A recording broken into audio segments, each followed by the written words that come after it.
Good day, everyone, and welcome back to Let's Play Star Trek Online. My name is Umbago, and with me once again is... Megalomaniac. Hello, Internet. Good day. So, last time we...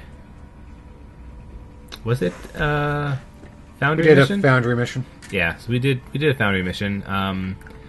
This time we're coming back because it is First Contact Day, or at least... In a week. Is it actually First Contact Day? No, it's the 4th, so Tuesday. Wait. Tuesday. Yeah.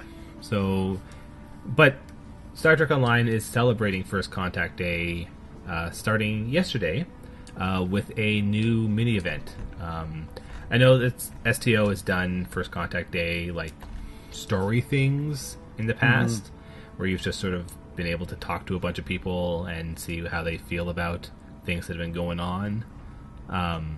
But this time, there's actually a bit of a celebration and a mini event, much like the arena event that they had a few weeks ago, with a bit of a reward. Tiny ones. Yeah, like not a lot, but like you're only doing, you only need to do this 4 times. Well, basically once a day for 4 days across the block. Let's see, how long are they doing it? I'm assuming it goes till at least the 4th. Yeah, April 6th is the last day. So that's next Thursday. Next Thursday. So, and the event is based on a queued mission. So, we're going to... Oh, wow. Your team is too large to queue. So, We're doing this separate. I guess, yeah. So, we're going to have to... Alright. Here from the team. Let's try this. Let's try and queue at the same time, and see if we get into the same mission, eh? Okay.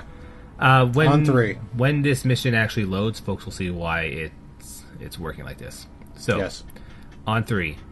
1, 2, 3. All right. So. Mine just popped. Yeah, mine just popped as well. So we'll see. On the other hand, there's probably a lot of people doing this mission right now. So yeah, like looking at it, there's 100 people-ish playing, and like not quite as many queued, but like a lot of people, relatively a lot of people are playing this at this moment. Oh yeah, we are in the same one. Ha! Yeah. Hey. Way to cheat the system. All right. So this is actually competitive. It is a competitive one.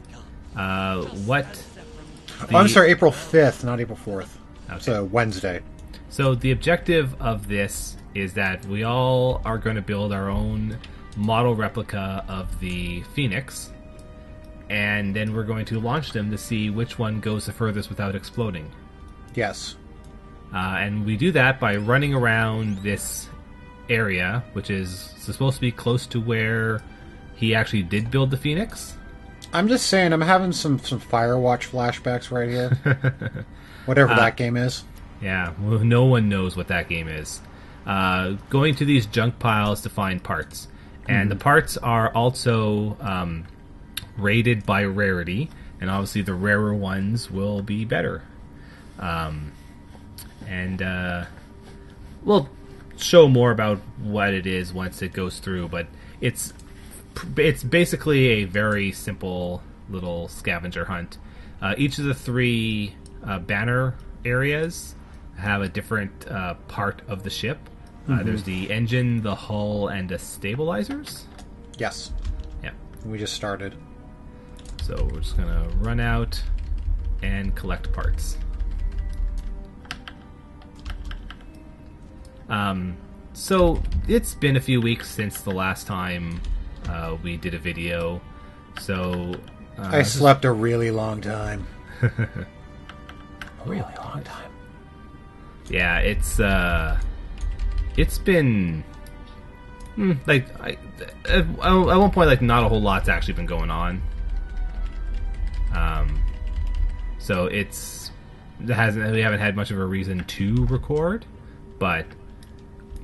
we probably should have done maybe a little bit something. But anyway, there's been some news over the last little bit. So just this week, Cryptic announced a new set of ships. This time they are escorts for the for the allies, like the allies of each faction. So there's like a Acadian escort, a Parisian escort, and a... Oh, whoops. My parts caught fire somehow. I think if you don't take them back to the table in time, they do that. Well, they seem to like let me keep the bits at least. Yes. So. And a Riemann escort? I think so. But really, the most interesting thing about these new ships is not that they like went back and had like remembered that these factions existed, so they let you use them again. But they're using them as an opportunity to release a new ship feature, and what it is that escorts are now going to have their own unique equipment slot called heavy weapon, and it's basically going to be doing something like the deflector array kind of for science ships. Only it's a gun. Yeah, only it's a weapon. Well, not a gun specifically, yeah. but yeah, it may not necessarily be a gun, but it is a weapon.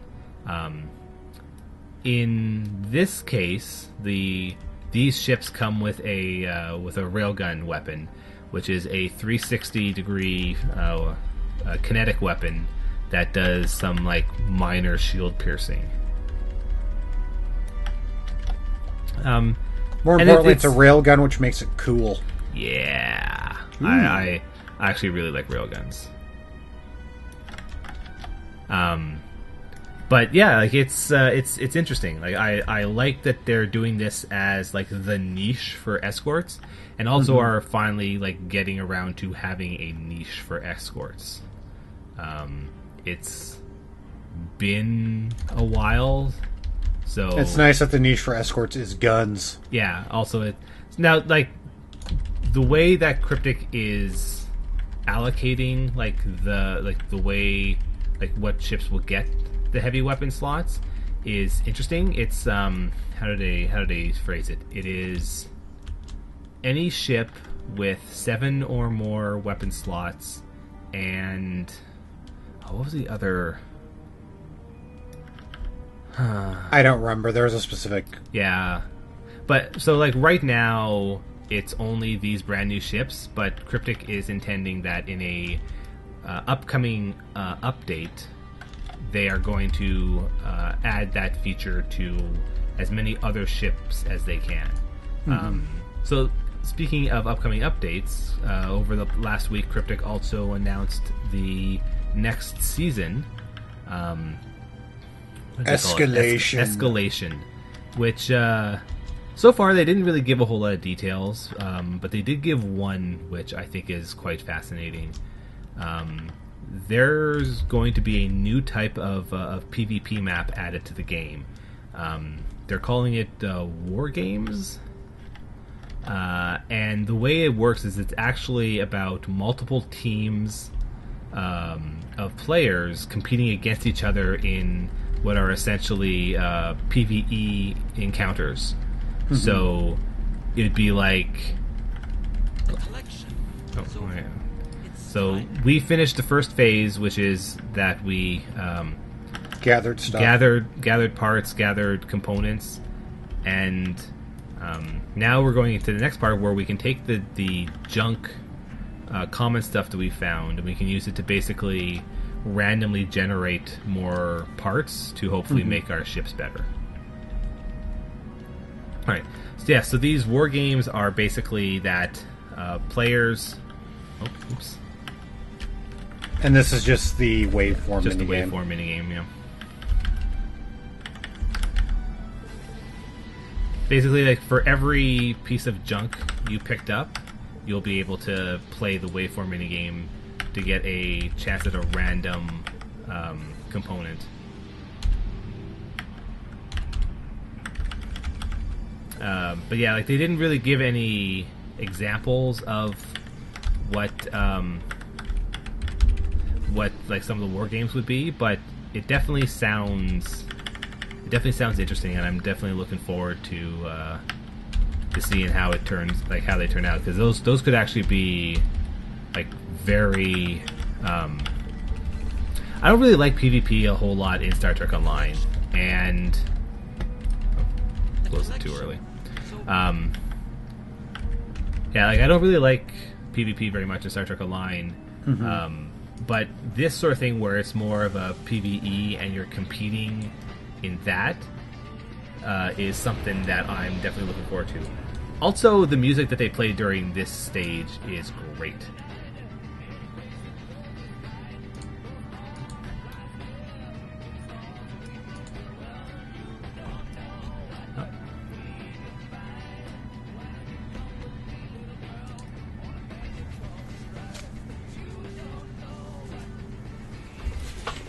I have to check and see if this is the same song from First Contact. Like, there's no reason for them to go out and do the work to get this song if it wasn't. There's no way. Yeah. Haha. Anyway, that's Mine the event. flew 1 unit further. I'm the best. I'm the fourth best. Hey. But yeah, that's the event. That's the event. Another thing that they said was going to be for Season 13 is, obviously, as is typical, there's going to be a new reputation. But one thing that they said about it is that they're going to be doing something that's slightly different, and that there's going to be some career-specific item sets that are inside of it, which that could be interesting. I definitely need to see how they'll work out, because Cryptic hasn't been doing the best with some of their like career specific things. Yeah, like it's okay, but they could be doing a little bit better. So we'll see how it works out. Was there anything else that they've announced? not that I can think of. Yeah, I think that's it since the last time we recorded. There's been a few story blogs which have been pretty interesting.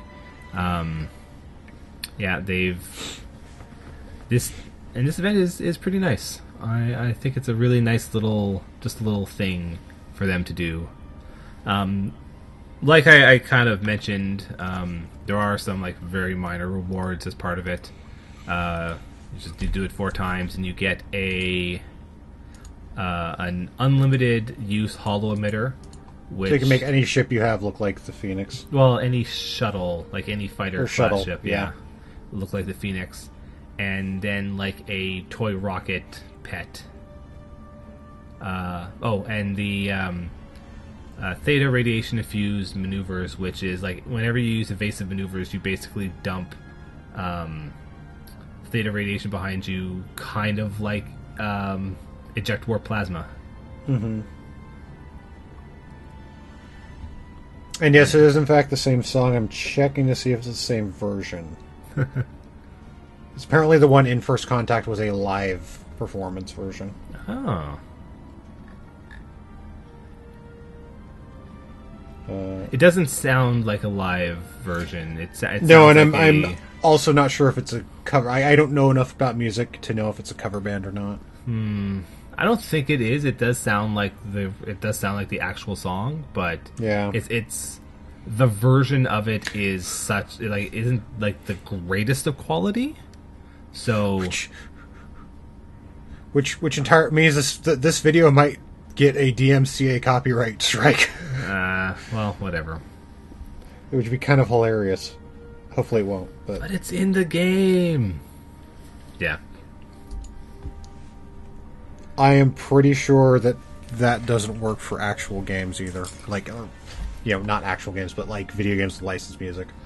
So, like, the annoying thing is that, like, it is supposed to, but the way that YouTube manages its system is it always assumes that you're a criminal.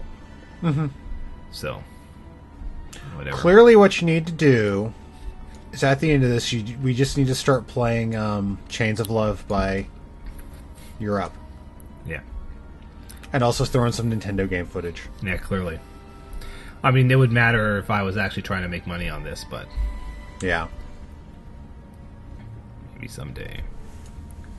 But in any case, I mean, we didn't really have anything else we wanted to show off. I just wanted to make sure that I had a video of the First Contact event because I thought it was pretty rad. It's neat, and the whole like cooperative, competitive nature is kind of a test bed for that War Games thing. Yeah. Probably, maybe. I'm at least the hoping- concept. Yeah, I'm hoping that the War Game stuff turns out really well because based on its description, I could totally see it being something that I would want to do on the regular. Yeah, because there's a lot less pressure to like be better at blowing up AI enemies than there is to not being blown up by humans. Mm-hmm. Oh, also, like now that I'm reminded of it, one of the things that they also said that they were going to be doing for this expansion, or not expansion, but for this season to go along with the new PvP mode, is that they are going to be doing some kind of matchmaking rating system. Yeah, like a gamer skill thing. Yeah, Well, you know, not that exactly, but like something along those lines. making sure that like we don't get matched up with either like top tier PvP dudes or fresh newbies. Yeah. So, you know, again, trying to find a fair match for you, which could be interesting. I mean, honestly, at the very least, it might just be as simple as looking at average gear mark, or something like that.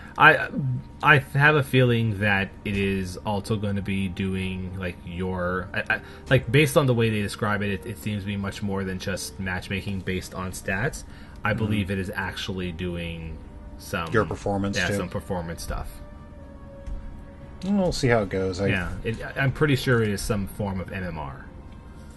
But I've had mixed results with those things in the past. the thing about MMR systems is that they tend to work the best if you are really dedicated to the game in question, so that it has lots of data points in which to use to narrow down what score you should be. And also, like one thing that a lot of players don't quite realize, or intentionally or unintentionally don't quite realize, is that if you are perfectly matched against the right opponent, you are supposed to only win about half of the time. Mm-hmm. If you are winning more than half of the time, you are still not match made against appropriate opponents. Yeah. And a lot of people tend to think that if they are, let's just say, losing a lot, but winning fairly frequently as well, but more importantly, if they feel that they are losing close to 50%, that the system is not working right. But that is actually what's supposed to happen. If you're winning all the time, you are not being matched against the right opponents. But if you're losing, you're not thinking clearly because you're angry because you lost. That's right. Clearly, This is- or this is why- the matchmaking is just dumb. It's not working right.